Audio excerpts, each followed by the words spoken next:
Welcome to shake it tonight.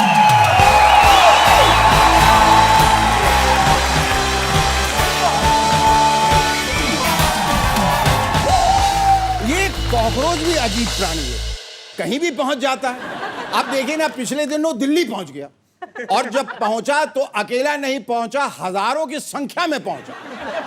नारे लगाए, शिक्षा मंत्री का इस्तीफा मांगा और 7 दिनों बाद फिर आने का अल्टीमेटम देके चला। जो भी हो, ये कॉकरोच हैं बड़े जिद्दी।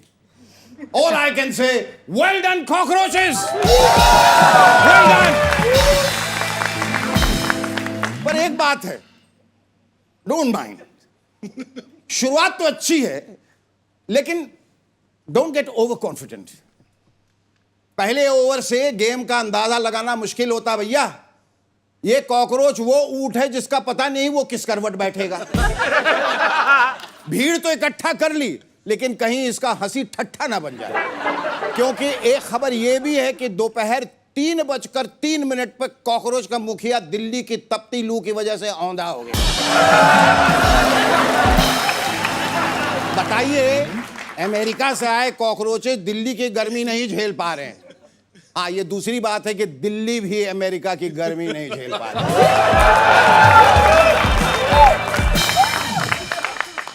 मेरे प्रिय कॉकरोचों, उम्मीदें तो आपने जगा दी हैं।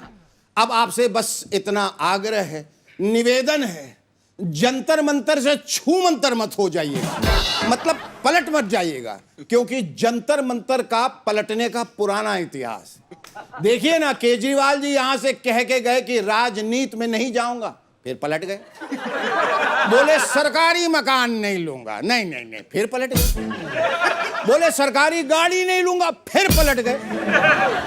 लेकिन कॉकरोचों, आप मत पलटिएगा, क्योंकि कॉकरोच अगर एक बार पलट गया तो फिर सीधा नहीं हो सकता जब तक किया ना जाए।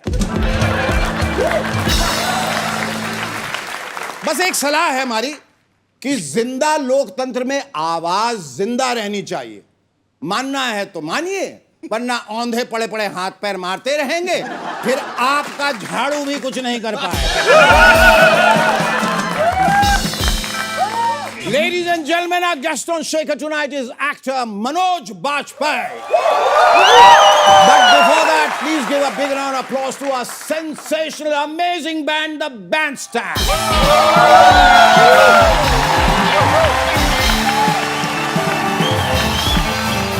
एक तरफ एक पार्टी खुद को देश समझ रही है और दूसरी तरफ विपक्ष का गठबंधन अपने आप को इंडिया समझ रहा है और देश के नागरिकों को कॉकरोच समझा जा रहा है। पिछले दिनों दिल्ली में इंडिया गठबंधन की मीटिंग हुई। शायद ये मीटिंग अगले चुनाव को लेकर हुई होगी कि अगला चुनाव कैसे हारा जाए। ये मैं इसलिए कह रहा हूं क्योंकि गठबंधन बना तो था जीतने के लिए, लेकिन ये लोग जीते तो आज तक नहीं है। ममता बनर्जी, तेजस्वी यादव, स्टालिन, शरद पवार, ये सब लोग बुरी तरह से अपना अपना चुनाव हार चुके हैं। अब इनके पास दिल्ली पहुंचने का और कोई जरिया तो था नहीं मीटिंग के सिवा। जीतने का हो ना हो, लेकिन मीटिंग करने का हक तो सबको है ना। उनका कहना है मीटिंग में हम सब साथ साथ हैं। भाई साहब, मीटिंग में साथ नहीं चाहिए होता, चुनाव में सबको साथ होना होता है। लेकिन चुनाव तो ममता और राहुल अलग अलग लड़ रहे थे, अब कह रहे हैं साथ साथ। उधर चुनाव राहुल और स्टालिन ने मिलकर लड़ा था, लेकिन सरकार विजय थलापति के साथ बना ली, अब कह रहे हैं साथ साथ। ये कैसा साथ है? किसी से भी पूछिए आप किसकी तरफ है, तो वो उंगली इधर करके और मुंह उधर करके कहता है हम आपके साथ। पीछे से आप वाले बोलते हैं हेलो सर, हम किसी के साथ नहीं।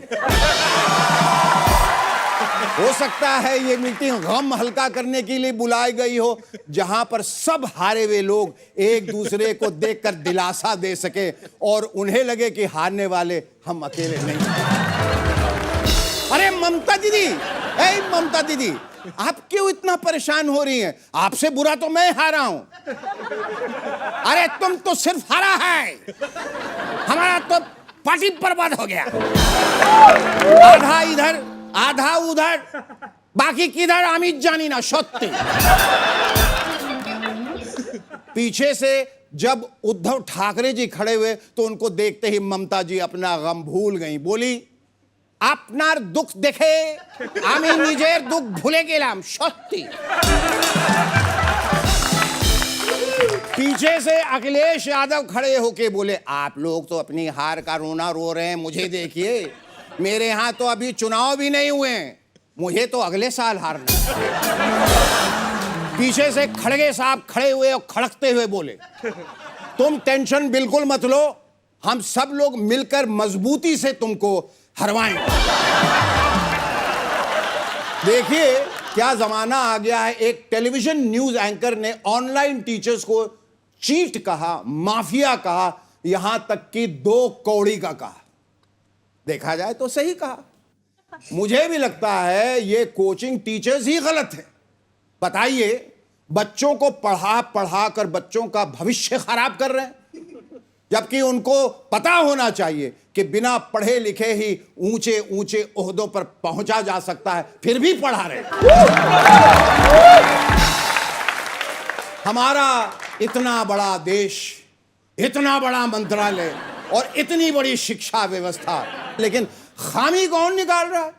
एक 17 साल का बच्चा जिसकी उम्र अभी उंगली पर वोटिंग की स्याही लगवाने लायक भी नहीं हुई, और उसने पूरी शिक्षा व्यवस्था पे उंगली उठा दी। हर बार की तरह इस बार भी सीबीएसई के रिजल्ट्स आए, जिसमें बच्चे तो पास हो गए, मगर अफसोस बेचारा सीबीएसई खुद बुरी तरह फेल हो। देखा आपने, कभी कभी 17 साल का बच्चा भी 71 साल वालों का बाप साबित हो सकता है। वाकई देश बदल रहा है। सुनने में यह भी आया है कि उसी 17 साल के बच्चे ने सीबीएसई की ऑन स्क्रीन मार्किंग यानी ओएसएम प्रणाली को चुनौती देकर उसे एक्सपोज कर दिया और सीबीएसई के 2 अधिकारियों की नौकरी खा गया। हालांकि सरकार ने बेरोजगारी न बढ़े इसका ध्यान रखते हुए उन्हें नौकरी से तो नहीं निकाला, अलबत्ता उनका कृषि विभाग में ट्रांसफर कर दिया। ठीक ही है, कृषि विभाग में भुट्टा और गन्ना, उन अधिकारियों का क्या विभाग है? वैसे देखा जाए तो जिस उम्र में ये बच्चे टेक्निकल बग्स पकड़ रहे हैं, उस उम्र में हम कान पकड़ के क्लास के कोने में खड़े रहे। जिस उम्र में ये बच्चे पोर्टल्स हैक कर रहे हैं, उस उम्र में हम रिपोर्ट कार्ड के लिए पिताजी के सिग्नेचर हैक किया करते। और जिस उम्र में वैभव सूर्यवंशी ने वर्ल्ड क्रिकेट के कई रिकॉर्ड्स तोड़ दिए, उस उम्र में हम पड़ोसी के खिड़की के शीशे तोड़ते। अब ये समझ में नहीं आ रहा है कि ये जनरेशन कुछ ज्यादा तेज चल रही है या कमबख्त हमारी जनरेशन कुछ ज्यादा ही